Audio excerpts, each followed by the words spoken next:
Donc, les émotions, avant qu'elles soient physiques, elles sont psycho-énergétiques. Elles naissent en nous en fonction de notre état psychique, de notre essence. D'un point de vue théorique, si on est dans l'équilibre, elles vont naître en fonction de qui on est. Mais si on a des déséquilibres, eh bien, ces déséquilibres vont s'immiscer dans notre nature émotionnelle. Okay. Et ça va avoir un impact dans notre vie. C'est-à-dire qu'en fait, l'émotion, elle naît psychiquement, en fonction des informations qui sont en nous, équilibre ou déséquilibre. Et puis, donc la psyché, comme j'ai dit, elle est enregistrée dans nos centres énergétiques. L'énergie de ces centres énergétiques vont servir d'impulsion à cette information qui vont faire qu'il y a cette fonctionnalité dans le centre énergétique de créer une émotion psycho-énergétique. Exemple, l'amour ou la peur. Quand on tombe amoureux d'une personne, c'est là qu'on a chaud au niveau du cœur. Quand tu marches dans la rue, admettons, et puis il y a un camion qui passe à côté de toi et met un gros coup de klaxon, là, tu sautes, tu mets la main là. Ici, sur le 4e centre énergétique, le centre du cœur. L'émotion, elle est d'abord psychique, énergétique, et ensuite, elle va venir inonder toute ta sphère humaine, tout ton corps, physique. Et ça va se traduire par une impulsion nerveuse qui va aller se traduire ensuite ces impulsions en information physique, chimique, donc hormonale. C'est-à-dire qu'à la base, c'est psycho-énergétique, donc métaphysique, et les glandes vont traduire cette information métaphysique, en information physique, chimique, en hormones. Et ce petit cocktail hormonal qui va circuler dans notre corps en un quart de seconde va monter au niveau du cerveau et on va pouvoir se débattre, sortir d'un danger, se créer une force, quelque chose, une nature, et du coup, se défendre face à un danger. Mais tu vois, là, quand c'est juste un coup de klaxon, tac, on va dire, tu as l'impulsion, elle est là, puis tu te rends compte que c'est qu'un camion, mais du coup, tu as conscience que c'est pas un grand danger. Donc, en fait, ça s'arrête là. Il y en a, ça va continuer, et elles vont être comme ça. Mais toi, admettons, tu as le coup de klaxon, ok, tu as le petit truc qui énerve, Voilà. Ouais. et puis ça va pas plus loin. Ça va pas plus loin. Il y en a, elles vont rentrer chez elles 1 heure plus tard, elles vont être encore sur ce coup de klaxon à l'intérieur d'elles, et que ça va générer des émotions, une peur et tout, des Des sueurs, pensées et tout ça, ouais. des pensées. Et du coup, avant, euh, avant qu'une émotion, du coup, soit... Donc, ça peut être une situation externe qui va générer des émotions, effectivement, et qui vont générer ensuite des pensées. Mais c'est aussi l'inverse. C'est-à-dire que je t'ai parlé que tu as un ego, très généralement déséquilibré, et la personne, elle a des subpersonnalités. Je t'ai dit, ces petites entités qui servent de masque, de bouclier pour se défendre des situations. Mais en fait, elles ont la conscience et la capacité de te faire vivre dans des mécanismes de survie en lien avec des programmes limitants destructeurs et de générer des pensées en toi, de les faire traverser, de les faire passer par le biais de ton ego et de les faire remonter au niveau du cerveau. Et ce n'est pas issu de toi et de qui tu es. C'est quelque chose en toi, ce virus, qui va générer des pensées de, de manière à te faire vivre un mal-être que tu vas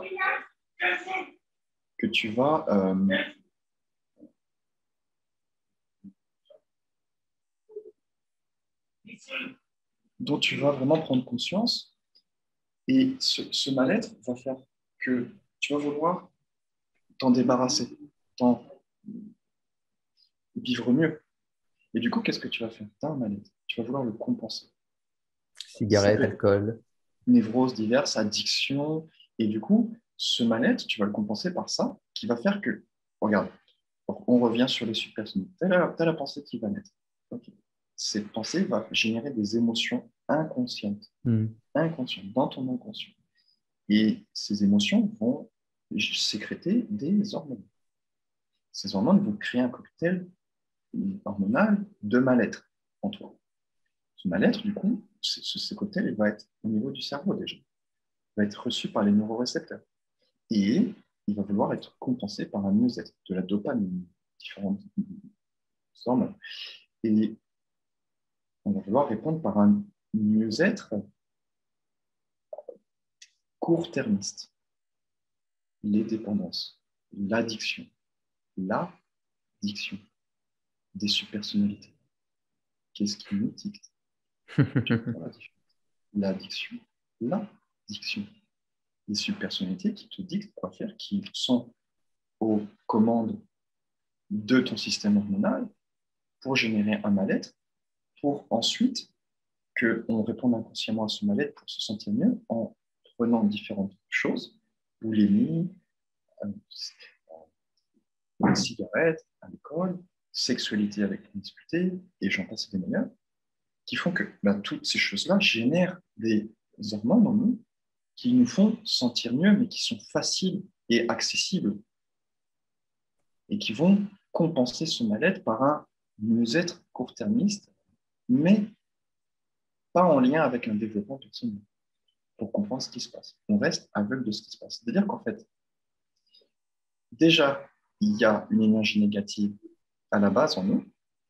Ensuite, il y a de l'énergie qui est issue de cette mauvaise assimilation, de cette émission mauvaise qu'on a généré un système hormonal. Donc, en fait, déjà, on fatigue énormément notre système nerveux hormonal.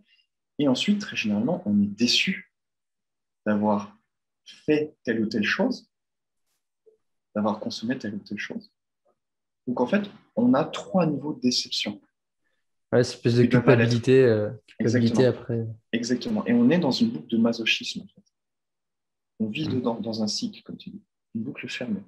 Donc, il y a 3 niveaux de mal-être qu'on vit en réalité qui vont générer beaucoup d'énergie en nous négative qui est issue de notre énergie, de notre algorithme, de notre être et qui va nourrir un virus en nous. Donc, on perd énormément d'énergie, mais en plus, au lieu que cette énergie vienne nous nourrir, nous, pour notre vie, pour ce qu'on doit faire, on va nourrir un virus qui va grandir en nous. On commence à prendre conscience de ce qui se passe. Ouais, waouh, c'est hyper complexe. C'est hyper Et complexe. c'est encore une fois tout cet alliage de programmes Hmm. qui fait que ça a un impact sur le système hormonal, sur nos pensées, sur nos choix qui Du sont coup, en lien oui. avec notre ego. Ouais. L'ego, on fait des choix, tout ça, mais l'ego, lui, déteste le changement. Il va faire des choix uniquement des choix qui ne vont pas amener un grand changement. C'est pour ça que délibérément, l'ego déséquilibré va vouloir prendre des choix pour se sentir mieux dans la survie, mais qui n'amène pas un grand changement, parce que le Hmm. changement est perçu par l'ego comme une mort. Ouais. C'est pour ça qu'on crée des habitudes, des routines et que on veut rester dans un futur prédictible. Et au final, même si on a une vie qui nous plaît pas, qui est douloureuse, qu'on a des addictions, ben, l'ego, en fait, il préfère souffrir et rester accroché à ça plutôt que de changer. Et peut-être parce que lui, il perçoit encore plus douloureux le changement que le fait de rester dans sa vie qui est tout aussi douloureuse en fin de compte. Effectivement, absolument, absolument. C'est parce qu'en fait, le changement est perçu comme une mort. Pourquoi? Parce que tout changement amène à l'inconnu. Ouais. Et l'inconnu, d'ailleurs, on va l'entendre, et l'inconnu, ça fait peur à l'ego. C'est perçu comme une mort, ok, l'inconnu. Mais en réalité, quand on le traverse, cet inconnu, ça nous ramène à quoi? À l'inconnu, connaître l'unité, retourner vers le divin, retourner vers soi. Inconnu. Mhm. L'inconnu, c'est ça. Et dès qu'on traverse vraiment, qu'on surmonte ces peurs de mort de l'ego, parce que quand on traverse cet inconnu, on renaît, hein, renaissance, le sens, de nouveaux sens, une nouvelle compréhension, nouveau ressenti des choses. On va vers l'inconnu, soi-même, son essence, l'unité. Vous connaissez ça? Ouais. D'ailleurs, en parlant d'unité, comment est-ce que toi tu fais, si tu pourrais donner une petite piste pour ceux qui nous écoutent, euh, comment se connecter à ce tout, comment se Ouais. connecter à la source et ressentir cette sensation d'unité avec le cosmos, l'algorithme. Dieu, peu importe le nom qu'on peut mettre derrière ça. C'est une question extrêmement profonde qui pourrait faire du sujet de toute une interview, toute une vidéo. Vraiment, c'est une question à plusieurs niveaux. Euh, D'ailleurs, on peut en parler. Toi, tu parles de vraiment quelque chose que là, maintenant, tu pourrais ressentir et dire, ah oui, là, je me sens en connexion avec le divin, dans l'unité, ou c'est vraiment le grand passage où Vraiment une tu... expérience, ouais. Ouais, Ça tu peut être parles par la de... méditation, quelque Ouais, chose où en fait, limite, on sent plus le corps et que voilà. ouah, c'est un truc que Yes. j'ai peut-être jamais connu. Je l'ai connu une fois, Non. la limite, en méditation, mais Ouais, c'était pas puissant, tu vois. C'était pas. ouais, je vais te dire exactement ce qui se passe. Parce que j'ai fait l'expérimentation de ça une fois de manière absolument démentielle. En fait, deux fois. La fois quand j'ai vécu mon expérience de mort La mort imminente, imminente, ouais. parce que je t'ai pas expliqué comment ça s'est marché, d'ailleurs, je n'en ai parlé. Je veux bien que tu en parles si c'est pas trop intime pour toi. Euh, J'en ai jamais parlé, j'ai jamais écrit ça ou que ce soit, Ok. etc. Mais je veux bien en parler, ce serait la première fois. Euh, Écoute, je vais en parler d'abord. Je vais en parler d'abord Hmm. de mon expérience de mort imminente qui a fait que, en soi, j'ai vécu ça une première fois là et une deuxième fois plus tard en méditation, mais qui sont des ressentis similaires. Euh, C'était plus qu'une mort imminente, j'ai vraiment traversé la mort. J'ai vraiment traversé la mort dans le sens où, voilà, comme je t'ai dit, une fois, on m'a proposé d'expérimenter les champignons hallucinogènes. Et c'était une variété qui venait du Pérou, très puissant. Et le fait est que ben, j'ai grandi dans le système, j'avais un ego puissant parce que j'ai une mission de vie qui est assez peut-être importante. Hein. Et puis, sauf que cette mission de vie, j'étais pas dedans, mais j'avais cet ego puissant pour pouvoir avancer tout ce que je dois faire dans la vie, hein, mettre en place. Et pour ça, il faut un ego un peu puissant, un peu imposant. Sauf que je m'imposais pas de la bonne manière. Et j'exagérais, j'étais dans l'exagération à ce moment-là. J'avais 23 ans.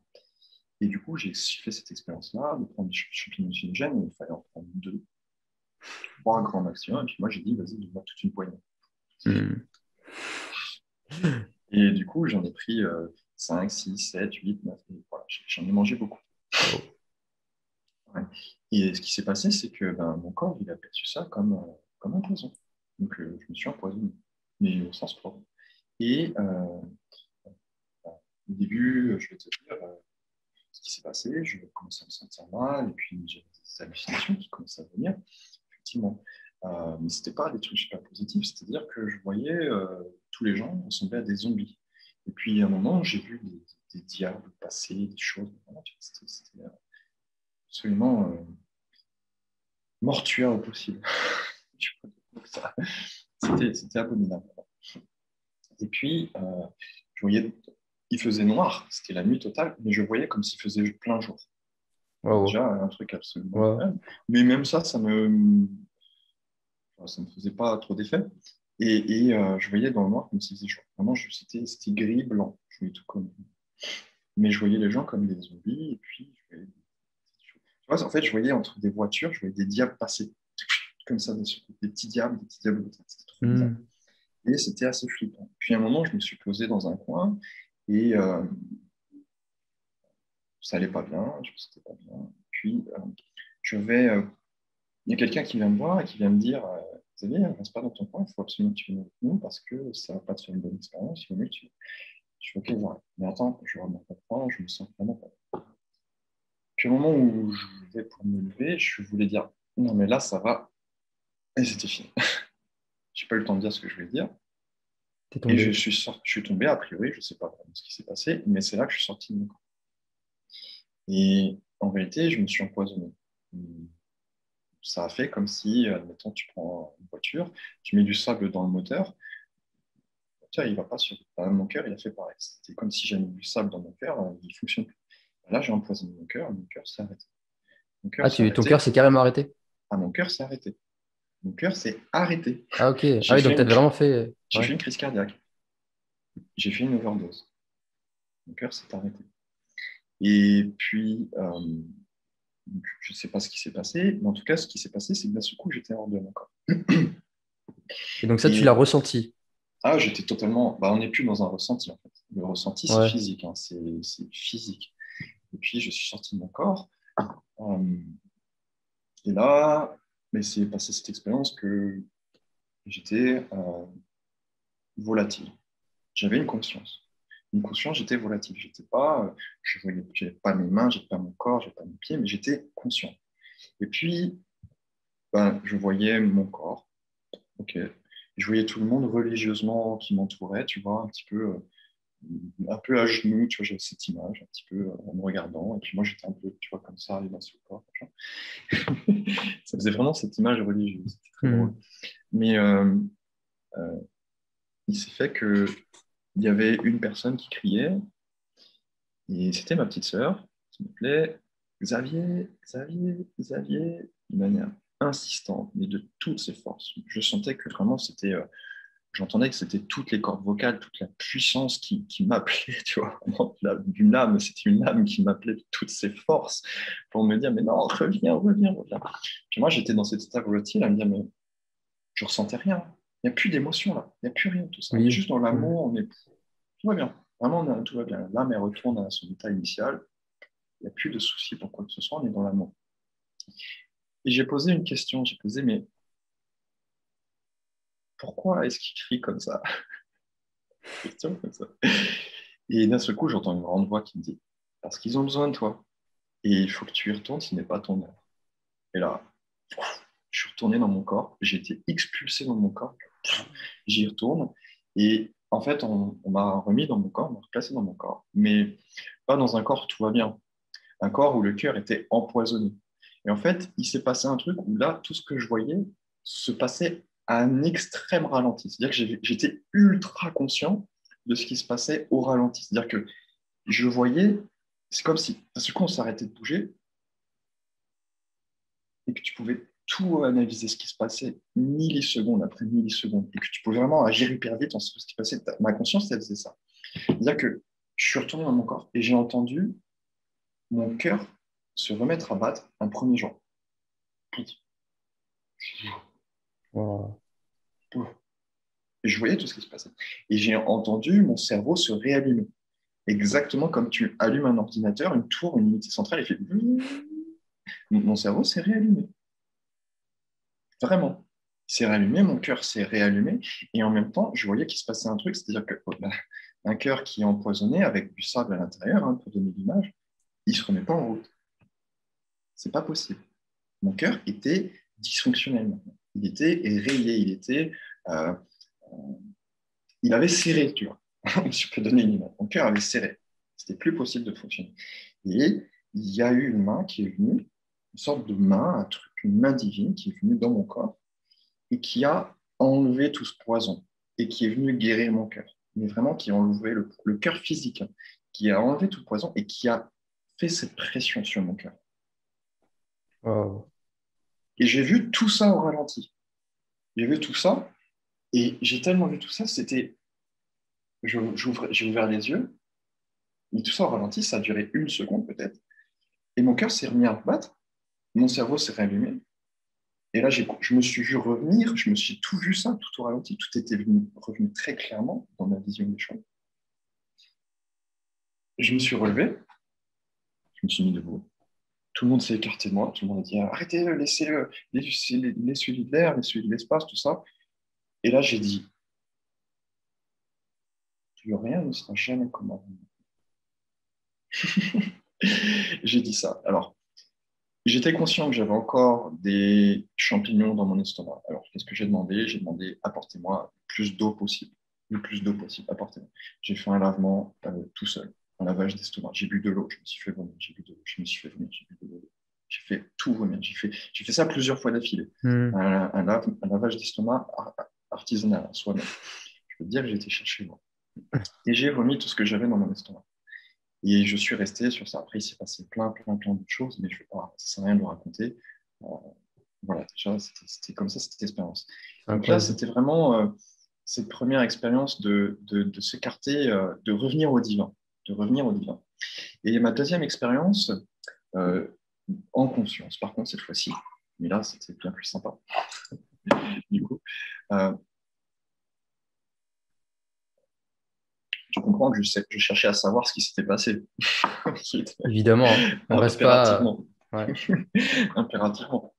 Et puis, euh, il y a cette autre expérience où, quand voilà, je suis parti, je t'ai dit que je voulais comprendre qui j'étais, j'ai appris, il y a eu cet apprentissage avec mon enseignante, etc. Et puis, au bout d'un moment, j'ai eu une période, je me suis offert une belle période où je suis allé à Bali, et là, je suis parti pour un mois, et là, tous les jours, je méditais. Je méditais, c'était pas, je me mets dans un coin pendant 1 heure, je méditais 8, 10 heures par jour. Pas d'affilée, ça sert à rien. Ça sert à rien. On ne peut pas méditer 8, 10 heures d'affilée, Hmm. c'est un mythe. C'est pas tous ces trucs de vipassana, tout ça, on ne peut pas. Il faut faire des pauses, il faut prendre soin de soi, il faut rigoler, il faut parler, et puis retourner en méditation. Il faut retourner dedans. Mais si on s'impose des choses, c'est du rabaissement de soi. Ok, on ne peut pas s'imposer des choses, ça sert à rien. Par contre, voilà, on peut trouver un rythme. Et en fait, quand on fait ce genre d'expérience, on monte en vibration, ok, puis on s'arrête, on peut s'arrêter 1 heure, on va se stabiliser, et puis on va recommencer à méditer, et on va s'arrêter là où on en est. Et puis on remonte, on remonte, on remonte. Et comme ça, c'est léger, ça se fait en facilité. Puis, voilà, il se faisait qu'au final, je méditais presque 12 heures par jour pendant toute cette période. Puis un jour, il y a une méditation, parmi toutes celles que je faisais, qui a été plus profonde. Et en fait, cette méditation, qu'est-ce qu'elle a fait? Il y a eu tout ce développement au niveau des programmes que j'ai bien amorcé, que j'ai bien développé, et il y a eu ce développement de prise de connaissance, de reconnaissance de mon ego jusqu'au bout et de le réaxer. Et en fait, ce qui m'a permis de créer une méditation qui m'a emmené vers une connexion avec le grand tout, c'est que l'ego, il empêche de sortir de cette illusion d'être un corps physique. Hmm. Et il va te garder dans ce truc. Et il va t'empêcher de pouvoir euh, vivre une méditation absolument divine.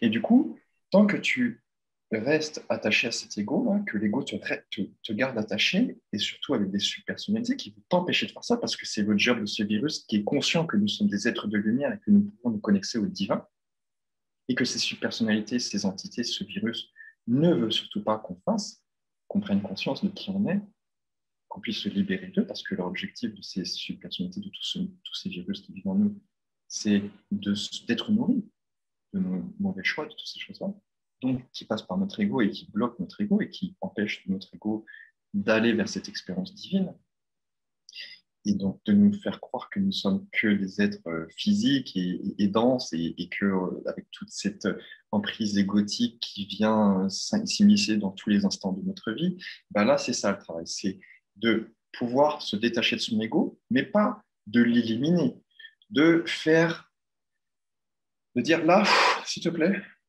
je te mets de côté un petit moment, je rentre en méditation, euh, s'il te plaît, ne me dérange pas, je sais que tu es là et je t'aime, je t'aime. Tu es présent en moi, tu es important. Et juste là, pendant cette méditation, ok, je peux faire sans toi, juste laisse-moi faire. Et l'ego, quand tu l'as bien pris, reconnu, hein, c'est cet enfant intérieur, tu le prends par la main, tu lui dis, ok, on va ensemble, juste laisse-moi méditer. Et en fait, quand tu arrives à mettre cet ego de côté, même dans l'équilibre, même l'ego dans l'équilibre, il va arrêter de t'empêcher de penser, il va arrêter de t'empêcher d'oublier cette illusion de physique, de densité. Hmm. Et du coup, tu vas te rappeler que tu es lumière, que tu es métaphysique à la base, tu es psycho-énergétique. Et donc, là, c'est à partir de ce moment-là que tu te détaches de l'ego, que tu peux retourner et créer cette connexion de ton être avec ce grand bain quantique et de faire fusion, de fusionner avec ce bain quantique et divin. Et d'oublier et de croire et d'aller vers ça sans peur de ne pas revenir. Parce que c'est ça que ça donne comme impression. C'est que ça fait tellement peur quand tu vas dans cette méditation très profonde qui fait que tu te rattaches réellement au divin, que tu ne reviennes pas. Il y a cette peur qui... Et là, Hmm. c'est juste d'aller en confiance même, mais d'être confiant de revenir. et d'aller dans une méditation toujours plus profonde. Et ça, c'est rare à vivre cette expérience-là, c'est possible de le vivre, mais il faut pouvoir se détacher de son ego, même un ego Mais équilibré. en fait, on se détache de l'ego quand on lui permet d'être, si j'ai bien compris, en, Ouais, en lui disant, je sais on que peut tu es dire ça. là, je sais que tu es là, je t'accepte, je t'aime. Pour l'instant, c'est mon moment, donc laisse-moi tranquille et après, je te Je reprendrai reviens, après. ne t'inquiète pas. Je reviens, ne Ouais. t'inquiète pas, tu vas pouvoir continuer à vivre. C'est C'est vraiment ça l'idée. c'est pas faire une guerre avec l'ego, de dire, ah, moi, je veux casser mon ego, je veux. Il y a beaucoup aussi, des fois, Non, il cet n'y a pas de guerre aspect-là. avec lui. Hmm. Non, il ne faut pas faire de guerre, il ne Parce faut qu'au pas tuer contraire, son ego, il faut pas. on envenime la chose. Voilà. Non, l'ego, c'est un outil, c'est l'outil de notre âme qui nous permet de nous identifier face au monde. Donc, on a obligatoirement besoin. Mais là, il faut aussi lui dire, maintenant, je t'ai bien reconnu, ne t'inquiète pas, je reviens. C'est un peu ce qu'on se dit, mais c'est beaucoup plus profond, hein, bien sûr. C'est vraiment de pouvoir le relâcher et de te dire, c'est bon, je fais fusion avec l'univers, avec l'unité, avec le divin. Et quand on va là-dedans, eh bien, je peux te garantir qu'on fait un voyage dans l'univers qui est absolument, absolument, absolument Hmm. une des choses les plus magnifiques qu'on puisse vivre et dont on ne revient pas indemne positivement. Et c'est là, à partir de quand j'ai fait cette méditation-là, dès le lendemain, j'ai fait ma première séance en ligne. J'étais en Australie avec une personne qui était en France, que j'ai trouvé sur Facebook, qui parlait de son cas, de son problème sur un, un, un forum Facebook, un groupe qui parlait des soucis spirituels, machin, et je lui ai dit, je peux te proposer de faire une séance gratuite. Et elle a accepté, et c'est là que waouh, j'y arrive trop bien en fait. C'est super. Je me connecte super bien à la personne, je vois ce qui se passe en elle, je maîtrise ses outils, c'est bon là, je maîtrise tout ensemble. Et après, bon, c'était que le début de mon travail, hein. J'ai dû apprendre énormément de choses. C'était que le tout début. Mais j'ai les outils, ça y est. Maintenant, il faut que j'apprenne à bien les utiliser. Mais ça s'est fait concrètement, tout ça, ça s'est ancré en moi, ça s'est vraiment euh, manifesté totalement à partir du moment où j'ai fait cette fusion avec l'univers. Hmm. Mes capacités ont d'un seul coup grandi, se sont ouvertes. Ma glande pinéale je ne dirais pas multipliée, mais il y a toutes les fonctionnalités de la glande pinéale qui se sont ouvertes parce qu'il y en a plusieurs. Il y a plusieurs centres énergétiques reliés à la glande pinéale. Donc, on n'a pas que 7 centres, on a des sous-centres Ouais. énergétiques en ce qui s'agit de la glande pinéale. On va pas en parler maintenant parce que c'est bien trop long. Euh, et tous ces ressentis que j'avais, ça s'est vraiment multiplié. Et c'est là qu'en fait, j'ai vraiment pu accéder au plan psychique, au plan de l'information, plus qu'au plan énergétique, et ressentir tout ce qui se passe sur tous les plans, à tous les niveaux, toutes ces choses. Moi, je voudrais te partager une expérience que j'ai eue pendant une méditation. C'était il y a à peu près 2 mois. Et ça a été ça a été l'expérience la plus puissante alors que j'ai commencé la méditation il y a 9 ans, à mes 17 ans. Hmm. J'ai découvert ça. Enfin, pour te parler rapidement comment j'ai découvert ça, en fait, à l'époque, je regardais koh, tu vois, tous les vendredis. Et il y avait un participant qui s'appelle Thierry, il avait des yeux bleus perçants, il était magnétiseur et il avait un visage de loup, vraiment, il avait des petits yeux bleus, mais son regard était vraiment perçant et magnétique. Et en fait, il me fascinait. Et puis, et tous les matins, en fait, il allait au bord de la plage sur un rocher et puis il faisait sa méditation. Et du coup, moi, j'étais curieux. Je me suis dit, mais qu'est-ce qu'il fait? Enfin, c'est quoi ce truc, méditation, tout ça? Du coup, après l'émission, je suis allé sur mon PC. Je commençais à faire des recherches, qu'est-ce que la méditation, etc. Et c'est comme ça que j'ai commencé mes premières séances. Donc, à l'époque, j'allumais une petite bougie dans ma chambre. Je mettais des sons bouddhistes, tu vois, des trucs comme ça. Et, euh, et puis, j'ai jamais arrêté. J'ai jamais arrêté. Alors, j'ai pas été régulier tous les jours ces 9 dernières années, hein. Ça m'est arrivé des périodes où j'en faisais pas. Là, je suis constant depuis presque un an où j'ai quasiment raté aucune méditation. Je médite tous les soirs, tout ça, tout ça. Et j'ai aussi fait je pense que tu dois connaître Joe Dispenza. Et là, j'ai beaucoup travaillé sur ses Sûr. méditations. J'ai regardé, enfin, C'est j'ai une, lu tous ses livres, j'ai c'est une acheté belle des référence. méditations. Ouais. C'est une belle référence. Et pendant une de ces méditations, qui est celle des centres énergétiques, la bénédiction des centres énergétiques, qui commence aussi par une respiration qui vise à emmener tout le liquide cérébro-spinal dans la glande pinéale pour l'allumer, si on peut dire ça comme ça. Donc, je me concentre sur mes centres énergétiques et arrivé au quatrième, d'ailleurs, je sentais qu'il y avait un truc qui se passait en moi, que mon corps, en fait, il commençait à se pencher sur la gauche et arrivé au centre du cœur, j'ai commencé à avoir le cœur qui battait, mais poum, poum, comme un gros tambour. C'était vraiment hyper régulier, tu vois, c'était vraiment très, très régulier, le battement du cœur est très puissant. Et en fait, j'étais totalement allongé sur le côté gauche. Alors que mon corps physique, bon, il n'avait pas bougé, hein. J'étais sur cette chaise-là. Et j'étais complètement sur le côté gauche. Et j'avais le cœur qui battait extrêmement fort, j'avais chaud. Et j'étais dans un état de pur amour. Enfin, j'étais trop bien. J'étais pas dans un état de. Je sentais encore une espèce de sensation physique. Mais je pouvais pas dire que j'étais totalement dissocié, enfin dissolu dans l'univers. Mais j'avais presque cette sensation-là. En fait, je voulais y rester. J'étais juste trop bien. C'est bien. J'avais vraiment une grosse ouverture du cœur. J'étais dans l'amour et j'avais pas envie de bouger en fait. C'est l'expérience, c'est la reconnaissance des fonctionnalités d'amour inconditionnel et d'empathie que sont voilà, les caractéristiques présentes sur le quatrième centre énergétique, le centre du cœur. Je pense que tu as expérimenté plus en profondeur qui tu es euh, sur ce plan-là. Ouais. C'est une impression effectivement d'être dans le divin parce qu'en fait, au niveau du cœur, on a les qualités de l'âme qui sont enregistrées dans le centre énergétique du cœur. C'est les qualités de l'âme, les plus belles qualités de l'âme. Ok, tu as des qualités d'interaction qui sont présentes sur le plexus solaire, mais c'est pour interagir avec les autres en fonction de l'identité et de l'individualité présente sur le deuxième centre énergétique. Mais au niveau du cœur, ce sont les plus belles qualités de l'âme qui sont enregistrées ici. Et tu les as expérimentées. Donc c'est pour ça que tu as eu cette haute sensation, haute vibration. Accès, Ouais, je t'ai donné c'était accès à waouh. ça. C'était waouh. C'est très Et bien. après, je me suis rendu compte on pouvait tomber dans un piège avec les méditations, peut-être d'autres pratiques, hein. C'est que des fois, on va avoir tendance à vouloir reproduire ces sensations-là et à forcer la sensation, tu vois. Et du coup, quand on fait ça, je pense qu'on s'éloigne encore plus de l'expérience qu'on peut vivre. Euh, Tu je vois ce pense que je que veux dire?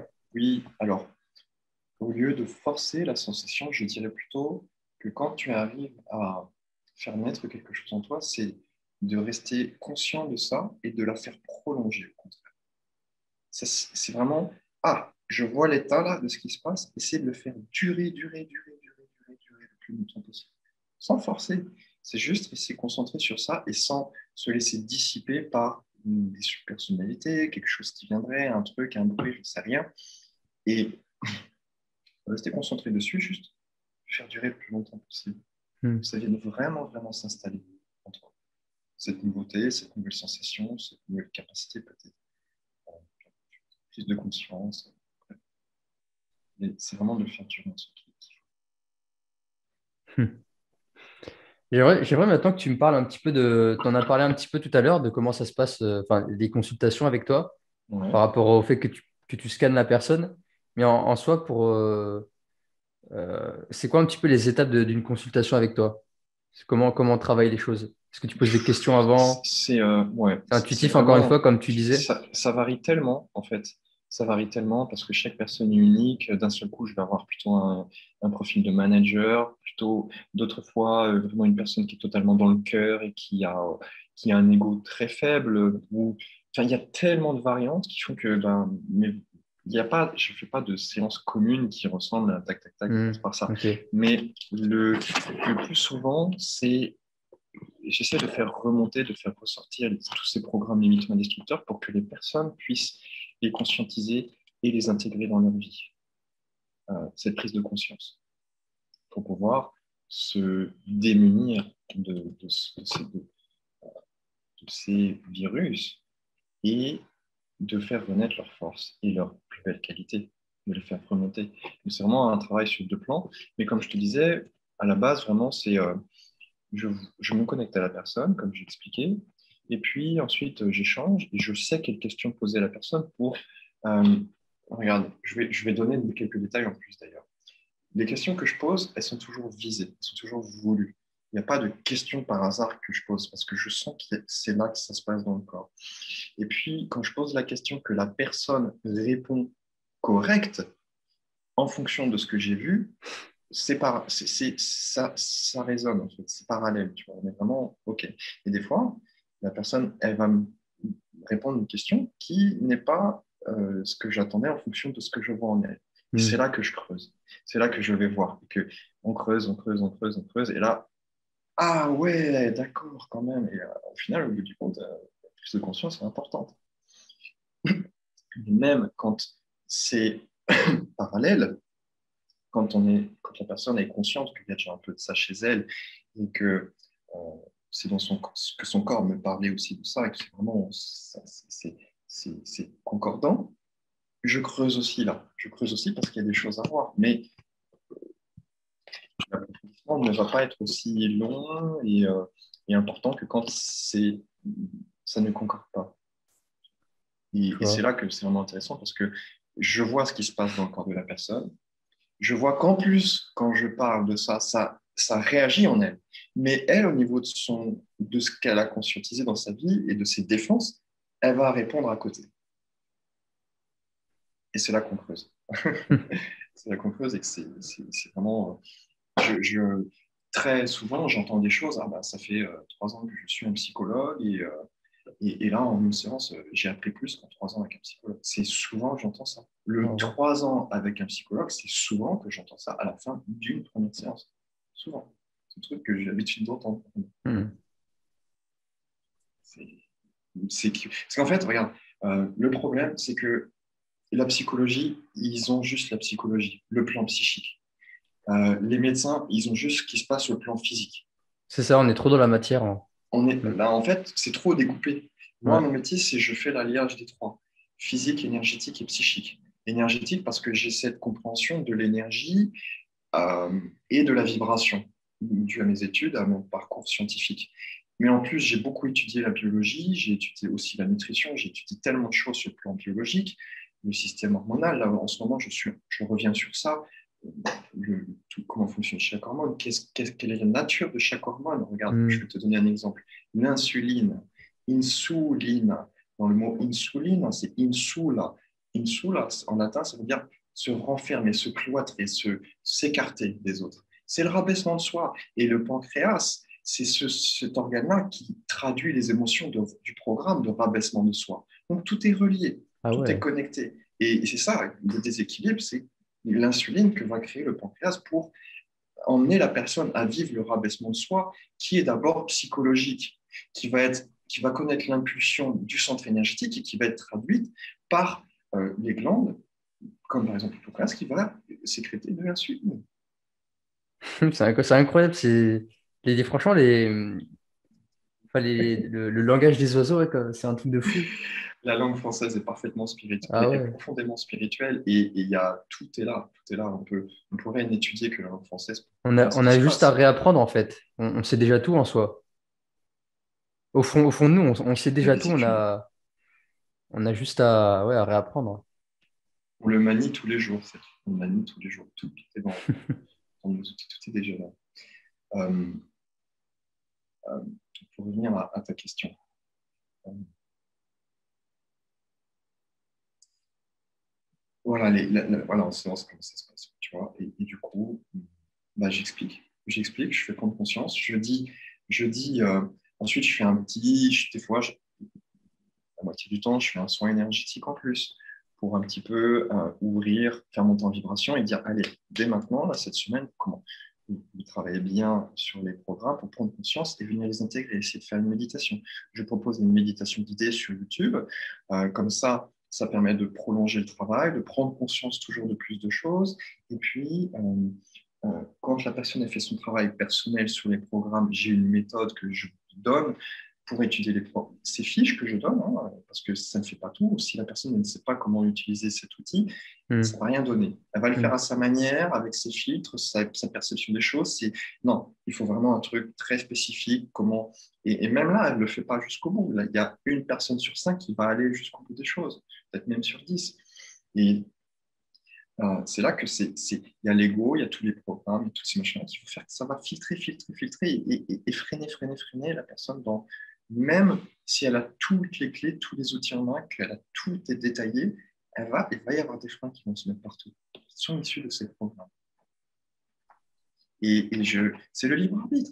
C'est aussi là le libre arbitre, et que je respecte le libre arbitre de chacun, qui fait que des fois, j'aurais pu être déçu que cette personne-là, elle a un grand potentiel, mais qu'elle n'aille pas jusqu'au bout des choses, là maintenant, qu'elle n'aille pas plus vite, ou il y a un tellement gros potentiel chez elle qu'il faudrait qu'elle puisse se libérer, tout ça. Mais non, elle veut encore vivre encore un certain temps, dans certaines vicissitudes, dans certains blocages, parce qu'elle doit peut-être comprendre quelque chose, peut-être, etc. Mais ça pourrait être fait plus tôt. Elle préfère vivre un destin au lieu que de prendre conscience de qui elle est. Peut-être un karma même. Ouais. Ouais, c'est très profond, hein, c'est très profond. Voilà comment se passe une séance. Et donc voilà, comme je t'expliquais, à la fin de la séance, je lui donne ses fiches, je lui donne une méthode pour travailler sur les fiches, je lui propose des méditations spécifiquement en fonction de ce qu'elle a. Et puis, donc, la méditation va faire qu'elle a juste à suivre la méditation, et mettre des intentions, toutes ces choses-là, monter en vibration, et en parallèle, bien faire son travail sur ses fiches, et ça se fait. Ça se fait, c'est-à-dire qu'elle n'a pas forcément besoin de me revoir automatiquement. C'est mieux de me revoir, admettons, un mois et demi après, pour, si la personne elle a pris une orientation en fonction de ses déséquilibres, qui n'est peut-être pas la meilleure, et ben hop, on réoriente, on fait ça, on refait un petit recadrage. Ouais, puis je pense que des fois, la personne, elle peut se faire rattraper par justement ces virus, ces programmes. C'est très compliqué, hein. Oh C'est très oui compliqué. dans une grande majorité des cas, Ouais. Ça, malheureusement. je le vois, ouais, je l'ai vu aussi J'ai commencé à faire quelques coachings aussi en visio, où j'aide vraiment plus les personnes, tu sais, à créer des routines, des habitudes, des exercices de respiration, etc., pour apprendre à mieux se recentrer sur eux. Et des fois, je le vois que ils se mettent à s'énerver, ils me disent, ouais, mais moi, comment je peux y arriver, comment je peux faire ça, nanana. Ils retournent dans leur schéma, tu vois. Ou des fois, ils se laissent aller par de la malbouffe. Ah, hier, il m'est arrivé ça, du coup, ce soir, bah, je me suis bouffé une pizza et puis je me suis laissé dézinguer, quoi. Et à ce moment-là, je leur dis, bah là, en fait, tu as tes programmes, tes croyances limitantes qui sont venues te récupérer, en fait. Mais le plus dur, même pour moi, hein, c'est d'aller au-delà de ça, de de surpasser les programmes, de surpasser ce virus et peu importe aussi les circonstances extérieures, de réussir à rester centré en soi et à rester aligné avec soi aussi. Et ça, c'est super dur. C'est un Parce que travail. moi aussi, je suis Mais c'est pareil, hein. bien. Enfin, moi aussi, des fois, je m'énerve encore sur des petits trucs de merde. Et puis, des fois, tu sais, je peux m'énerver sur un truc tout bête, ou même sur un objet. Et puis, des fois, je me dis, mais tu sais, l'objet, il en a rien à foutre que. Enfin, tu peux t'énerver, tu te fais du poison à toi tout seul. Et tu vois, c'est ces petites phrases que je me dis à moi-même, et des fois, ça me Absolument. calme. Et c'est constant, en fait. C'est une constante conscience de dire, bah tiens, là, tu as réagi comme ça. Pourquoi tu as réagi comme ça? Qu'est-ce que tu peux faire la prochaine fois pour ne plus réagir, etc. Mhm. Et je trouve que c'est un beau chemin. C'est Mhm. un très beau chemin. C'est douloureux des fois. Des fois, c'est douloureux de se dire, ah ben là, j'ai ressenti de la jalousie. Ça me fait chier de ressentir de la jalousie, mais elle est là. Donc, pourquoi elle est là et d'essayer de comprendre. Et ça, beaucoup de gens ne sont pas prêts à le faire. Ou comme tu dis, ils vont abandonner. Il y a une personne sur cinq qui va aller jusqu'au bout parce que l'autre, bah, ça va être trop douloureux ou qu'elle préfère rester dans le connu, dans le familier. Et voilà. Absolument. Absolument. C'est vraiment un travail quotidien. Il faut Hmm. se dépasser. Il faut se dépasser. C'est ça, c'est du dépassement de soi. Mhm. Est-ce que tu pourrais, je sais que tu m'avais envoyé une vidéo il y a un mois ou deux, c'était sur le langage des oiseaux, une très belle vidéo d'ailleurs. D'ailleurs, je la mettrai en lien si ça te va, je la mettrai en lien sous la vidéo. C'est une vidéo Instagram que tu m'avais envoyée sur le langage des oiseaux. Est-ce que tu pourrais nous faire une petite démo, une petite phrase comme ça du langage des oiseaux? Quelque chose qui te vient à l'esprit comme ça?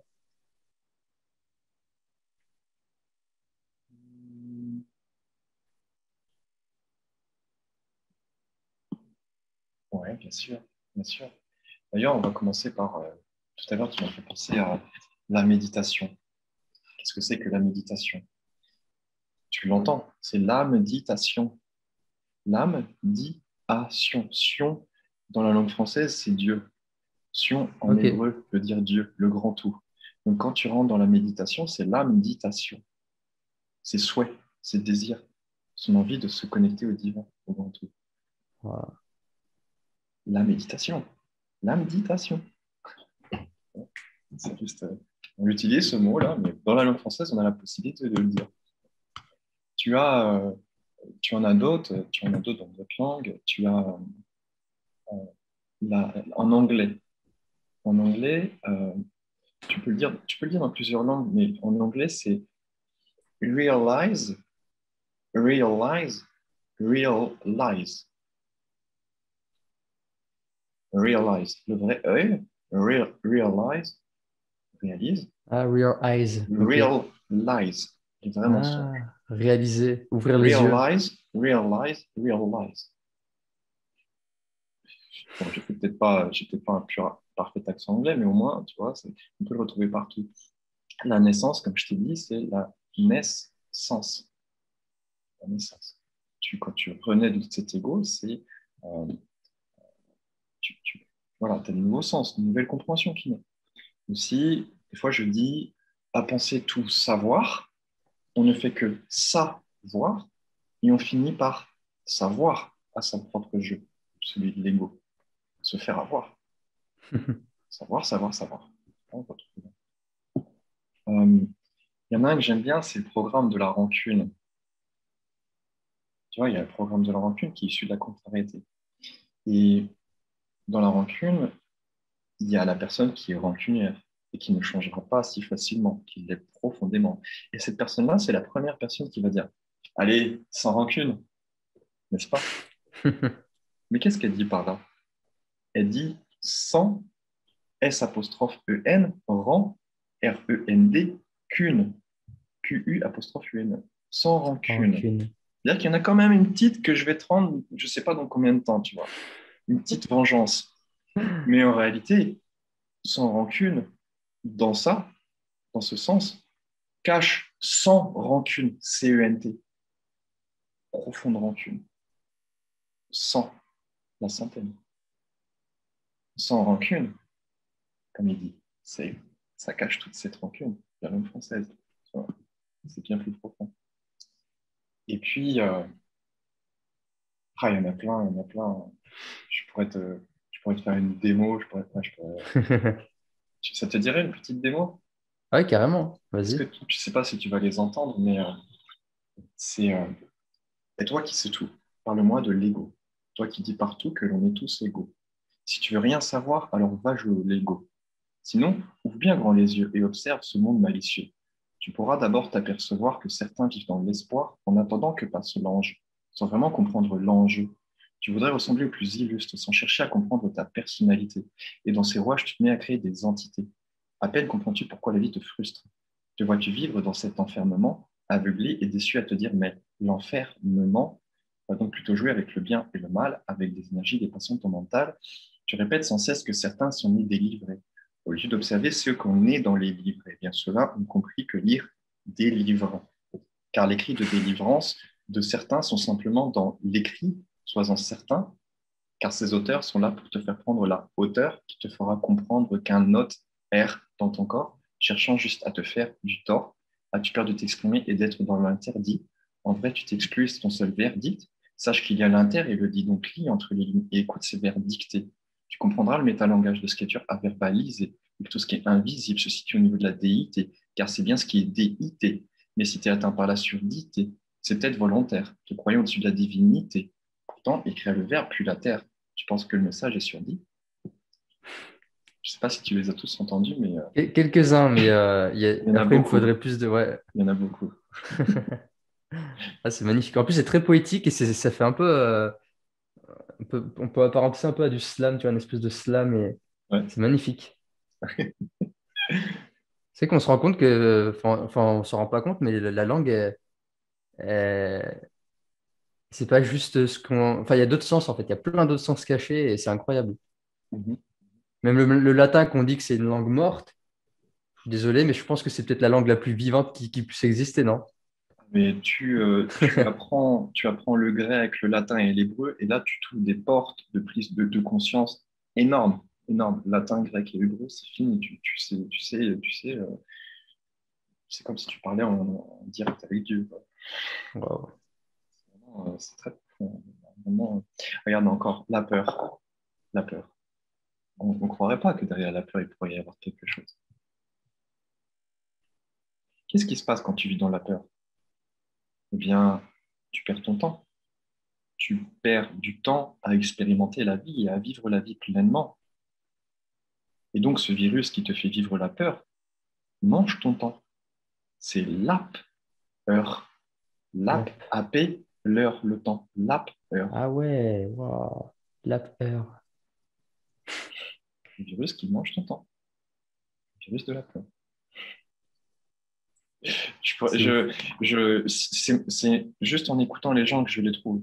C'est Ah juste, ouais? ça me vient tout seul. Je n'ai aucune source, Wow. je n'ai rien du tout. C'est vraiment tout seul, tout seul. Il y a ça, tout ce que je te dis, je ne l'ai vu nulle part. Vraiment. C'est, ça me fait rire. Et j'entends les gens parler, et il y en a, il va te dire là-bas, il me fait, non, mais en ce moment, j'ai toute l'attention sur moi et tout ça. Je fais, ah oui, effectivement, il a l'attention sur lui. Tu vois, il le dit comme ça. C'est Wow. pas l'attention des autres, c'est vraiment, il a l'attention là en lui, l'attention. Tu vois, l'attention, l'attention. Tu vois. Ouais, c'est trop bien. Ah, c'est, ouais, ouais, en fait, des fois, tu te rends compte que les gens, ils se, comment expliquer? Oui, Ouais, inconsciemment, voilà. Oui, vas-y. ouais, inconsciemment, et par exemple, là, il est tendu et toi, tu arrives à le percevoir par les mots, en fait. Juste par les mots. Juste par les mots. Juste en écoutant les gens parler, je comprends ce qui se passe en eux. J'ai même pas besoin de me connecter à eux. C'est vraiment, tu vois, les champs de conscience, il y a plusieurs niveaux, hein. Hmm. Tu vois, il y en a, ils vont voir le visage de la personne, ils vont juste voir les petites, tu vois, les petites mimiques, tout ça, c'est de l'intelligence émotionnelle. Et là, ils vont le décrire, ils vont savoir exactement ce qui se passe en eux. Mais juste parce qu'ils voient le visage. Et ça, je me suis amusé à faire à ça, parce que quand j'ai été en Sciences Po, on avait aussi ces cours-là d'intelligence émotionnelle, à étudier les visages, tout ça. Comment ça marchait. Puis il y a même des Lie to Me, je crois, c'est quelque chose comme ça. Lie to me. Ouais, tu vois, c'est ça, des séries sur ça, enfin, il y a plein de choses. Mais Je me suis beaucoup passionné par Lie to Me par moment où je regardais les micro-expressions. Je m'entraînais à le regarder sur mes camarades, tout ça. ah, Après, il y a eu vraiment, Mentaliste, où j'étais vraiment dans le non-verbal. Tu vois, il y a eu une période comme ça où je regardais beaucoup le non-verbal. C'est vrai que c'est comme il dit de Lie to Me, en fait, les mots disent une chose, le corps en dit une autre. Et en fait, on peut vraiment. C'est vraiment une science lapsus, que j'adore, hein. Ouais, lapsus. tout à fait. C'est encore un domaine qui me passionne. Je suis passionné par plein de trucs, mais. Tu vois, en fait, la communication, elle est sur tellement de plans, tellement de plans, Hmm. tellement de plans entre les êtres humains. Tu as les mots, tu as le plan non verbal, ce qui se passe physiquement dans les gestes. La communication, déjà, directe, c'est quoi? C'est 70% de gestes, la gestuelle, les mimiques, 20% c'est l'intonation, et le reste, c'est que les mots. Et même, enfin, tu vois, déjà, il y a tellement de choses. C'est vrai. Et puis ensuite, tu as donc, ce qu'on va dire à travers les mots, hein, cette idée de deuxième, de sous entre les lignes, entre les mots, je ne sais pas, le deuxième langage, le langage sourd, je ne sais pas. Et puis, il y a aussi la communication inconsciente, énergétique. Hmm. Et il y a la communication psychique aussi, par le biais du grand bain. Tu vois, il y a tellement de plans différents, il y a tellement de choses qui fait que si on savait bien maîtriser tout ça, ce serait une bonne entente entre les Ouais. êtres. Ouais. Ça va venir peut-être. Ça viendra, j'y crois. D'ailleurs, est-ce que tu pourrais m'expliquer un petit. Enfin, ouais, ouais, m'expliquer en fait ton point de vue, comment tu perçois en ce moment la situation actuelle,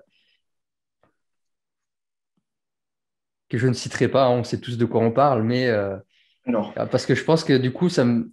Enfin, ça aussi, je me suis jamais. Ah ouais. Il y a pas cette espèce de gros virus, ce gros égrégore dont on parle depuis tout à l'heure qui prend le dessus, qui est vraiment hyper déséquilibré. Qui est relié à ça, effectivement. Il y a un Ouais. égrégore qui est né par rapport à cette situation-là. Et est-ce que tu penses que cet événement, enfin cette situation nous pousse vers l'éveil justement? Est-ce que c'est fait pour nous pousser à l'éveil, nous pousser vers quelque chose de plus grand? Alors, toujours, comme je dis, je ne peux pas savoir ce qui va se passer dans le futur. Et je Hmm. dis toujours un mal pour un bien pour un mal. Mais là, directement, je ne pense pas, parce que les personnes qui nous font vivre ça sont des personnes qui vivent profondément dans des programmes de victimisation et d'insécurité. C'est-à-dire qu'elles sont tellement victimes elles-mêmes par ce qu'elles ont vécu, même si c'est des grands dirigeants, des personnes qui ont du pouvoir aussi bien dans le monde entrepreneurial que politique. On voit de qui je parle, hein, grand ponte de la science et de la technologie, sont des personnes qui sont profondément victimes, exceptionnellement victimes, et qui le font comprendre aux gens. Et que, dû à cette victimisation, ils nous font croire qu'il y a une très grande insécurité. Regarde, cette situation, elle est pour moi politique, plus que sanitaire. Ouais. Et il faut comprendre que ceux qui nous gouvernent euh, sont des personnes qui ont évolué dans des cadres selon une éducation très particulière. Et tous ces gens-là, ils sont issus d'une éducation colonialiste. C'est-à-dire ils sont toujours dans cet état d'esprit. Ils sont dans le pouvoir. Et ils nous comptent pas en être humain, ils nous comptent en nombre d'âmes. C'est-à-dire que sur un territoire donné, il y a tant d'âmes et on fait on peut faire ça avec. Okay, Hmm. ils nous expérimentent avec leur pouvoir. Et bah, admettons, c'est vraiment, quand je dis que c'est vraiment politique, c'est que la France, on nous fait croire, admettons, si on reste que sur la France, qu'il faut sauver les êtres humains, qu'il faut en prendre soin, que ce machin, que ce truc. Mais en réalité, la France, c'est le plus grand marchand d'armes au monde. De quel soin de l'être humain il nous parle? De quelle humanité il nous parle? Je ne comprends pas. Il y a un budget énorme qui est alloué à la R&D pour le développement d'armes toujours plus sophistiquées. De quoi il nous parle de prendre soin de l'être humain? Imagine, il y a des gens, ils sont là dans des laboratoires pour chercher comment mieux faire exploser un truc dans les mains Ouais, d'un être humain ou d'un enfant. ouais, ouais. Et ça existait. Dis-toi bien qu'il y a des gens, ils ont été là, ils ont réfléchi comment faire en sorte que ce crayon arrive dans les mains d'un enfant, que s'il tire sur la petite ficelle, paf, ça lui éclate entre les mains. De quoi on nous parle de sauver des êtres humains? Pardon, de quelle humanité nous parlons-nous? Et voilà, en fait, ce qu'il faut comprendre, c'est que depuis le début du XXe siècle, on cherche à générer la peur Donc ça, oui, chez l'être humain. évidemment. Au début, il y a les guerres qui ont été créées. Et ça a marché. La peur, elle existe chez nos grands-parents, chez les personnes les plus vieilles. Cette peur, elle est née comme ça due aux guerres. C'est-à-dire avant, il y a 200 ans, je ne sais pas, la peur, c'était encore autre chose. C'était peut-être la famine, tu vois, Ouais. des choses comme ça. On nous faisait peur de famine, donc on créait des guerres, donc on créait des choses. Mais aujourd'hui, c'est les guerres qui ont été créées juste pour créer la peur. Et ensuite, c'était plus possible de faire des grandes guerres comme ça, avec Hiroshima, machin truc, avec appuyer sur un bouton et ça explose tout le monde. C'était plus possible de faire ça. Donc, qu'est-ce qu'on a créé? On a créé le terrorisme. Pour faire quoi? Pour générer des... C'est la nouvelle arme pour créer la peur. Parce que il faut créer la peur. Je vais essayer d'expliquer pourquoi on crée la peur. Et puis, ensuite, ils ont compris que le terrorisme, ça marche plus. Et que les gens barbus, ça fait plus peur, comme ça faisait peur. Ça commençait à sentir l'arnaque, tout ça. Donc, ils ont arrêté d'utiliser le terrorisme. Et donc, pour continuer à créer la peur, ils sont passés sur la peur des pandémies biologiques. Vu qu'on parle de virus depuis le début, on peut le dire, un virus biologique. Du coup, chaque personne aujourd'hui qui ne porte pas de masque est un terroriste potentiel pour tout le monde. C'est-à-dire que dès que tu sors dans la rue, c'est la peur. Ouais. Et chaque personne qui ne porte pas de masque ou qui serre la main, c'est un terroriste potentiel. Donc là, les barbus, c'est même plus, ils font plus peur là. C'est vraiment n'importe qui, n'importe qui. Même un enfant peut faire peur à quelqu'un. Imagine, mais une peur profonde. Je vais mourir si cet enfant se rapproche de moi, s'il me fait un câlin, s'il Ouais, veut me parler. C'est ça, la peur du danger. Et Pourquoi créer la peur? Parce que ça fait vendre. Déjà, ça fait vendre, mais en plus, ça vient nourrir ce système. Et que ces gens-là qui sont à la tête de toutes ces choses-là, ils sont au courant que ce système avec ce virus est présent et fonctionne et qu'il faut le nourrir. Et la peur est une émotion qui génère beaucoup, beaucoup d'énergie et qui nourrit ce virus, ce grand virus, ce système et ses écrivains. C'est pour ça qu'il faut nourrir la peur, qui nourrissent ce système. Et plus ils mettent en place des choses pour nourrir ce système, plus le système voit que ce sont eux qui mettent en place ça, et plus ils ont du pouvoir dans cette vie-là. Ok, ils ont vendu leur âme, ça c'est clair. Clairement et simplement. Et ils ne vont jamais comment le retrouver, ce sera vraiment très dur. Mais c'est ça le vrai virus. C'est ce système qui est mis en place. C'est ça le grand virus de notre société qui existe aujourd'hui. C'est pas le biologique, mais celui qui régit le système des égrégores, qui vient implanter ce virus psychique en nous. C'est ça le grand, grand problème. Et qui En fait nous faisant croire que le problème, c'est ce virus biologique. absolument. En fait, il se cache en fait à C'est une travers. nouvelle arme. C'est une nouvelle Voilà. arme. C'est juste une nouvelle arme. C'est peut-être pas évident à saisir, à comprendre, mais moi, je le vois comme ça. Je le vois comme ça, c'est ma lecture des choses. Et aussi parce que tant qu'on est dans cette période-là où on change, on est dans une nouvelle ère, on rentre dans une nouvelle ère, l'ère du Verseau, et jusqu'à aujourd'hui, on était, le monde dans lequel on vivait était en phase avec l'énergie de l'ego et du plexus solaire, cette énergie-là. Et maintenant, on est rentré dans une nouvelle ère, on est rentré dans l'ère du cœur. Et je ne parle même pas des énergies masculines et féminines, parce que la planète Terre est en majorité faite d'énergie féminine, et même la Lune est féminine en énergie, une grande part féminine. Alors qu'aujourd'hui, on vit dans une société masculine avec une impulsion masculine, plein de choses. Même ça, je peux pas en parler là, parce que c'est tellement long et tellement profond que ça ne sert à rien d'approfondir. Mais en tout cas, on est rentré dans l'ère du cœur. Et pour le moment, on est dans une ère où il faut utiliser l'énergie du cœur, mais on utilise encore les outils de l'ego et du plexus solaire, cette vibration-là. Donc, on est en parfaite dissonance avec l'air, avec l'énergie de notre planète, avec tout. Donc aujourd'hui, c'est l'anarchie. Et notre planète, elle s'en fout. C'est vraiment, et du coup, ils continuent, ces personnes-là qui sont au pouvoir, à faire vivre ce système pour que ce système puisse continuer à se nourrir des êtres humains. Nous sommes des batteries. Si ça rappelle un film. Matrix? Exactement. Ils se nourrissent de nous. Ce système se nourrit de nous. Et du coup, aujourd'hui, en étant en plus dans cette nouvelle ère du cœur, dans laquelle on n'arrive pas à évoluer et à avancer, parce qu'on utilise encore ces vieux outils, on nous fait vivre dans la peur et la rancune constamment, et la jalousie.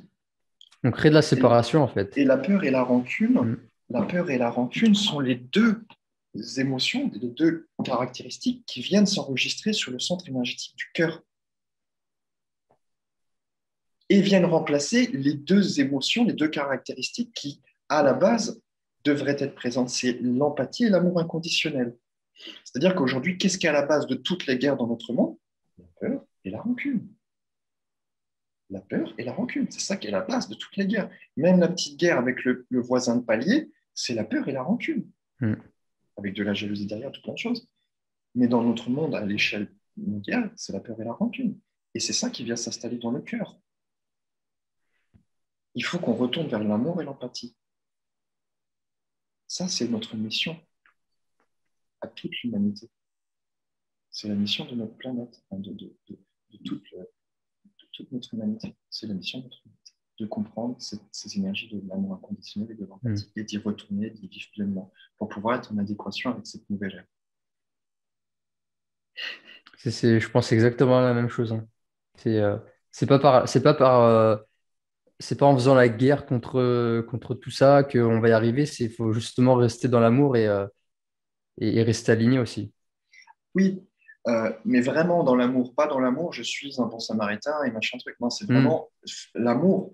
L'amour de soi, c'est quoi? C'est d'aller chercher ses programmes, de s'en débarrasser et de vouloir vivre pleinement dans son ipséité, dans sa nature et dans son essence. Ça, c'est le vrai amour. C'est pas, ah, moi je suis gentil avec tout le monde, mais je regarde pas ce qui se passe en moi et je me permets un peu tout et n'importe quoi. Tu vois ce que je veux dire, la différence? Entre la personne qui se dit, moi je vis dans l'amour, machin truc, non, non, Et au fond non. d'elle, elle a de la rancune. Elle est, Voilà, il y a ouais. absolument de la jalousie, elle met des plans, elle fait des petites choses qui sont pas toujours très, très machin. Et par contre, à côté, elle va se dire, oh, moi j'ai les gens et machin et truc. Non, non, ça c'est faux, je suis désolé. Il y en a tellement des gens comme ça. Et la vraie personne qui est dans l'amour, c'est celle qui va s'aimer pour ce qu'elle est et retourner dans son essence, dans sa nature la plus profonde. Parce que ce n'est qu'en semant, en s'aimant qu'on peut semer l'amour. Hein, s'aimer en semant. Et du coup, c'est là qu'on va pouvoir vraiment partager l'amour et le transmettre. Vraiment. C'est qu'en s'aimant d'abord soi-même. Magnifique. Et du coup, en regardant toute logique, en parlant de, si c'était ta question, qu'est-ce qui se passe? C'est que on a sur ce centre énergétique euh, le problème au niveau voilà, la peur qui vient paralyser le cœur. C'est voulu de paralyser le cœur avec la peur. Et aujourd'hui, on est dans cette nouvelle ère du cœur. Et ce centre énergétique du cœur, il est en lien avec quoi? Avec les poumons physiques, avec le cœur physique. Et qu'est-ce qui s'est passé l'année dernière quand tout ça a commencé, il y a 2 ans maintenant, je ne sais plus, mais qu'est-ce qui Ouais, au s'est moins deux passé? ans. Le signal qui s'est passé pour montrer qu'on est rentré dans cette nouvelle ère, mais qu'on est en adéquation. Eh bien, il y a eu tellement de forêts qu'on brûlait en Russie, en Australie, partout dans le monde, aux États-Unis. C'était le feu partout. C'est les poumons de notre planète qui nous signalaient que là, on est rentré dans l'ère du cœur, qui est en lien avec les poumons, et qui nous émet ce signal que là, ça ne va pas. Faites quelque chose. C'était clair. Moi, je l'ai vu, je fais, mais oui, c'est tout à fait normal. C'est tout à fait normal. Les poumons de notre planète, en lien avec le cœur, l'énergie du cœur qui s'ouvre. Mais pareil pour ce virus biologique qui crée des symptômes à ce niveau-là aussi. Absolument, bravo à toi, Dylan. Belle lecture, très belle lecture. Hmm. Il n'y a aucun hasard. Et comme par Wow. C'est quand hasard, tu prends conscience de ça, c'est.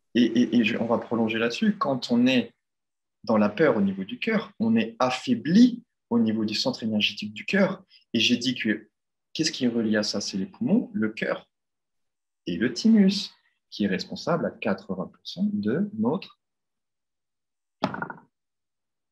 je te Le laisse le thymus, dire, c'est la glande du cœur, mais enfin qui est là. l'immunité, l'immunité, L'immunité, ouais. l'immunité. Et du coup, quand on vit dans la peur, notre immunité baisse Hmm. naturellement. Et donc, des virus biologiques peuvent venir en nous et on n'a pas les barrières pour se protéger, juste parce qu'on vit dans la peur, automatiquement. C'est QFD.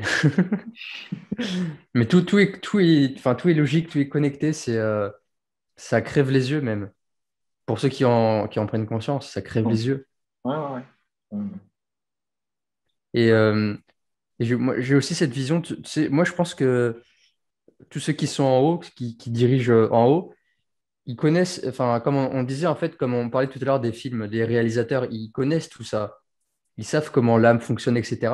Je pense que c'est la même chose pour ceux qui sont tout en haut, qu'on pourrait appeler peut-être la classe de l'élite ou je ne sais quoi, et que justement, ils veulent empêcher l'être humain, l'humanité de s'élever au niveau spirituel, et du coup, ils vont venir vouloir engendrer de la peur pour nous Non. garder. Oui, non, mais c'est plus complexe que ça.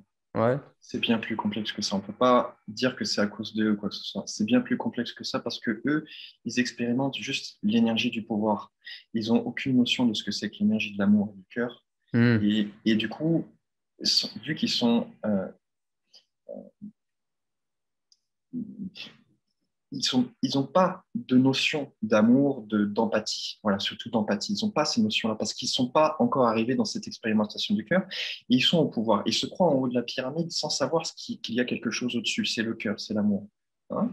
Et donc, ils sont en haut de la pyramide, ils se croient tout en haut et du coup, ils se croient tout permis. Et surtout, ils croient que si ce qui se passe quand ils font des rituels, des choses comme ça, et qu'ils ont d'un seul coup plus de pouvoir et que ça marche et que ça fonctionne, ils se disent que Dieu le permet.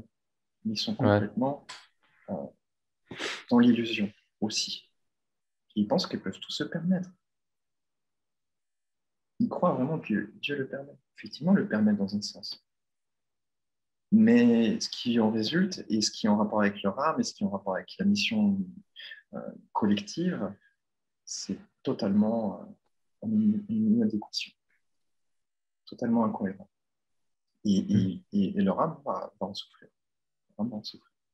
Ça, je pense aussi. Mais en gros, enfin, de ce que j'ai bien compris aussi, on m'en parlait tout à l'heure, c'est que il faut arrêter de mettre la faute sur les autres ou sur d'autres systèmes, en fait. Absolument. Faut que moi aussi que je me dise, c'est pas la faute de tout ça, c'est à moi aussi de faire mon travail. Ouais, Et c'est en faisant mon travail sur moi que potentiellement je vais pouvoir aider les autres à faire de même et que absolument. si chacun, si chacun, enfin, si toutes les personnes qui ont un certain niveau de conscience feraient ce travail, on pourrait répandre justement ce, ce- cette nouvelle conscience en fait. Absolument. C'est pas en disant à l'autre ce qui ne va pas en lui quand il ne le demande pas, c'est en montrant l'exemple.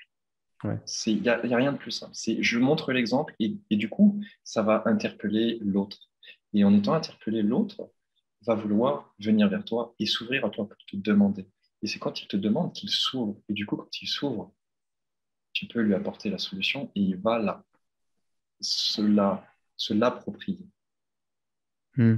C'est là que tu peux y aller, dire tout ce que tu peux dire, tout ce que tu as envie. Tant que la personne n'est pas ouverte, n'a pas demandé, n'a pas fait le pas d'elle-même, tu pourras lui dire ce que tu voudras, c'est Ouais. impossible de changer quoi que Hmm. ce soit chez elle. Ça c'est vrai. Euh, une autre question, on est bientôt sur la fin. Quel message t'aimerais donner aux jeunes générations qui vont arriver et aux jeunes d'aujourd'hui? Euh, de faire ce travail pour arrêter de vivre dans la peur, dans la honte et dans la jalousie. Parce qu'aujourd'hui, tout le système fait en sorte que on nous donne un modèle et il faut le recopier. Moi, ce que je dis, c'est de ne pas essayer de ressembler à quelqu'un. Il faut, euh, oui, tout le monde a été blessé, on vit dans la culpabilité et dans la honte et dans tout ça. Mais il faut se détacher de cette honte, de cette culpabilité et de cette peur et de cette jalousie. Parce que entre la victimisation et la culpabilité, c'est la jalousie qui s'immisce entre les deux et qui fait que par jalousie inconsciente, par rivalité, on va vouloir ressembler à quelqu'un d'autre pour essayer d'inhiber cette culpabilité, ce mal-être. Et donc, en essayant de ressembler à quelqu'un d'autre, on ne répond plus à qui on est, à son essence, à soi, à sa nature, à son ipséité, à ses caractéristiques les plus profondes, à son âme. Et donc, c'est ce que je dis, c'est euh, d'arrêter de se rattacher à ces modèles par mimétisme et arrêter de les copier pour, au contraire, faire ressortir sa force, sa puissance, sa nature, ses caractéristiques, de les reconnaître, d'aller les chercher, toute sa puissance, toutes ses capacités. Et la personne qui le fait, elle vit dans Hmm. la joie après. Elle est au bon endroit, au bon moment. Elle est dans l'alignement. C'est ça qu'il faut. Faire ressortir sa force personnelle, la force personnelle. C'est vraiment la clé, la force personnelle. Pas un truc commun là et que je vais essayer de m'approprier. Non, je peux regarder ce qui se passe et essayer de m'intéresser au truc, mais faut que je garde bien en tête qu'il y a moi avant. Et je suis unique. Pas unique pour dire que je suis absolument incroyable et plus fort que tout le monde. Ouais. Je suis unique parce que j'ai mes propres caractéristiques, j'ai mon âme, j'ai mes expériences d'âme que j'ai vécues, j'ai mon parcours, j'ai mon cheminement, j'ai tout, plein de choses qui font que ce que je dois apporter dans ce monde est unique. Il faut y croire à ça avant de le vivre. Believe, believe. Croire, vivre. Quand on me dit est-ce que tu es croyant, on me le dit plus ça, depuis longtemps. Je dis non, moi je vis. Je n'ai pas besoin de croire et d'être dans l'attente. C'est magnifique. C'est magnifique. On va jusqu'au bout, hein. On va jusqu'au bout. Ouais. Bouquet final. Et du coup, pour continuer dans la continuité de cette question, quel message t'aimerais laisser sur cette terre? Quand tu te vois, je pense que tu vas avoir plein de projets, Ouais. tu vas évoluer toi aussi. Et Alors, si demain ouais. tu devrais partir, quel serait le message que tu voudrais laisser à la Alors, terre? comme je t'ai dit, ma mission, mais c'est vraiment ma mission de vie, c'est d'apporter des clés de compréhension, des clés, des techniques, toutes ces choses-là pour retourner vers son vrai soi et apprendre à maîtriser toutes ses capacités, toutes ses qualités, toutes ces choses-là. Et en gros, ce que j'aimerais laisser, je pense, je pourrais formuler ça par, j'aimerais formuler l'antidote contre ce virus psychique. Je m'en rapproche déjà. Je le connais cet antidote. Il est déjà présent en moi. Ok? Il est déjà présent. Aujourd'hui, mon travail, c'est de pouvoir tout matérialiser par les mots, des techniques et des pratiques simples, très très simples, qui sont formulées, mais il faut pouvoir le transmettre dans l'essence la plus pure. Parce que dès qu'on rapporte quelque chose de divin, de métaphysique, et qu'on le transmet par les mots, c'est déjà un peu déformé, c'est déjà un peu Ouais. modifié. Et là, l'idée, c'est vraiment euh, l'idée de l'enseignant spirituel, c'est vraiment de déformer le moins possible cette essence euh, d'information pure et de la transmettre au plus proche de sa nature. Et donc, c'est vraiment l'idée de transmettre tout ce que je sais là, le plus proche possible de la nature. Et donc, de formuler l'antidote contre ce virus psychique qui empoisonne la psyché de tous les êtres humains ici présents. De pouvoir retourner vers la joie, l'amour. Parce que dès qu'on est, dès qu'on a cet antidote en soi, on devient invisible à ce système. Il ne nous voit plus. Voilà. Mais vraiment, c'est c'est hallucinant. C'est hallucinant. C'est ouf. C'est une très belle métaphore. Franchement, c'est magnifique. C'est Mhm. magnifique. De voir créer un antidote comme ça. Waouh. L'antivirus. Ouais. L'antivirus. Mal comme titre, l'antivirus psychique. L'antivirus. Ouais. On fera peut-être un jour un livre, hein. L'antidote de l'humanité ou l'antivirus. Oh, ouais, j'adore écrire, ça ne m'étonnerait pas qu'il y ait un jour quelque chose qui vienne. J'adore écrire. Ouais. Mhm. Ouais. Même si en vrai, depuis mai, je crois que je n'ai rien posté sur Instagram. Et je suis tellement pris, tellement occupé par tout ce que je mets en place là. C'est vraiment à plein temps, tous les jours. En même temps, je fais des retraites maintenant que j'organise. Maintenant, j'ai quelqu'un qui va venir m'aider pour organiser tout ça, heureusement, mais Waouh. c'est tellement une grande organisation, il y a tellement de choses, il y a de l'humain derrière à gérer, il y a plein de choses que je ne peux plus faire tout seul, là. Hmm. Et c'est là où j'en suis, où je ne peux même plus créer de messages, de transmettre des choses. Pour le moment, ça va revenir. Je vais revenir, je pense, dans l'été, là, sur Instagram, parce que j'aime bien partager des messages. Même si tu vois, tout ce qu'on a parlé aujourd'hui, je n'ai jamais parlé de ça. Ah ouais? Je Tout, parlais tout. un peu de l'ego, tu vois, Ouais. mais je fais des petites métaphores, des petits trucs, des petits machins. C'est juste des petits messages à gauche et à droite, des petites clés de temps en temps. Mais j'ai jamais vraiment parlé des programmes. J'ai parlé un peu de l'ego, j'ai parlé, mais le virus en soi, je n'ai jamais parlé de ce qui se passe. Parce que ça va trop loin, parce que enfin, ça va loin tout de Ouais. suite. Et c'est pas le moment encore pour que j'en parle. Je vais en parler, mais il y a plein d'autres choses que je souhaite parler avant. Et, pour le moment, ça me va comme ça. Bah, de toute façon, ouais, il se fera enfin, tout se fera selon tes besoins et tes ressentis dans tous les cas. Au bon moment. Au bon Ouais, moment. voilà, exactement. Où est-ce qu'on peut te trouver sur Internet? Est-ce que tu as un site? Oui. Alors, pour le moment, j'ai un site qui s'appelle xavierjeanvin.fr, tout simple. Euh, Ensuite, comme je t'ai dit, sur Sur Instagram, Instagram. Xavier Jeanvin. Et puis, sur YouTube. Pour le moment, il n'y a que ça que j'utilise. Facebook, je sais que j'ai un groupe. j'utilise très peu Facebook. J'ai un groupe sur Facebook, c'est Xavier Jourdan aussi. Et puis, j'ai un petit... Alors, c'est une page, pardon, une page. Et j'ai créé un groupe une fois avant de faire mon premier stage cette année là. Ça s'appelait la méditation du dimanche soir. Et d'un seul coup, ça a bien marché. En un mois, j'ai atteint 300 personnes que j'ai pu regrouper. Et sur ces 300 personnes, tous les dimanches soirs, il y avait 10, 15 personnes qui venaient pour faire une méditation. Et je me connectais à tout le monde. Je parlais pendant un quart d'heure, une demi-heure d'un thème.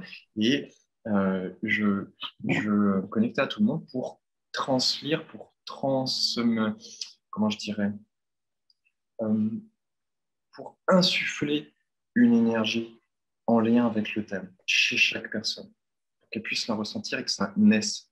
Tu vois. Là, je fais un petit travail directement dans la psyché des gens. C'est léger et c'est juste en fonction d'eux. Mais je fais tout le groupe en même temps. Et c'était aussi pour m'entraîner que je faisais ça, pour m'entraîner gratuitement. D'accord. Je faisais ça gratuitement, c'était pour m'entraîner avant mon stage cette année que j'ai commencé au mois de mai. Et pour pouvoir me connecter à 10, 15 personnes en même temps pour reproduire ça en stage. Et c'était très sympa, je faisais ça tous les dimanches soirs, mais depuis, je n'ai pas rien. Je n'ai pas refait parce que trop occupé, Trop vraiment trop occupé, occupé. ouais. Et c'est un vrai D'accord. challenge, un vrai travail que de faire ça. Et là, Ouais. j'ai d'autres priorités en réalité. J'ai vraiment d'autres priorités. Mais ça reviendra. Ça reviendra. Au bon moment. Ouais. Bah écoute, je partagerai tes liens de Instagram, Facebook et ton site Facebook, internet. pas forcément Facebook. Enfin, Reste, pas Facebook, je veux dire Instagram, YouTube et ton site internet. ouais, il y a des petites vidéos qui Voilà, sont sympas sur YouTube à regarder. Internet, voilà. Les trois, ça suffit amplement. Amplement, vraiment. ça marche. C'est Bah, cool. je Je te partage remercie tout ça beaucoup. en bas avec plaisir. Merci à toi pour ce temps, d'avoir pris ce temps, d'avoir partagé toutes ces belles choses. Ça m'a aidé aussi à ouvrir une autre perspective, une autre manière de voir les choses. Et je te remercie beaucoup. Merci infiniment à toi, Dylan. J'ai beaucoup apprécié cet échange. L'échange fut aussi bien dans la parole, dans les gestes, dans les sourires, dans toutes ces paroles, dans toutes ces intonations, mais aussi j'ai la chance de pouvoir ressentir énergétiquement, psychiquement, et il y a des choses qui ont bien été reçues en toi, et j'ai ressenti à quel point c'était reçu positivement, de la même manière à chaque fois, et j'apprécie énormément cet échange pour tout ce qui englobe la communication qu'on a eue aujourd'hui. Je te remercie infiniment. Et, au plaisir de se revoir et de rediscuter ensemble. Avec Merci à grand toi. plaisir. Avec grand plaisir. Merci beaucoup. Merci à toi. Merci à toi. À bientôt. Merci d'avoir regardé cette vidéo jusqu'au bout les circadiens. Si tu aimes le contenu que je partage, abonne-toi à la chaîne, mets un pouce bleu et partage la vidéo.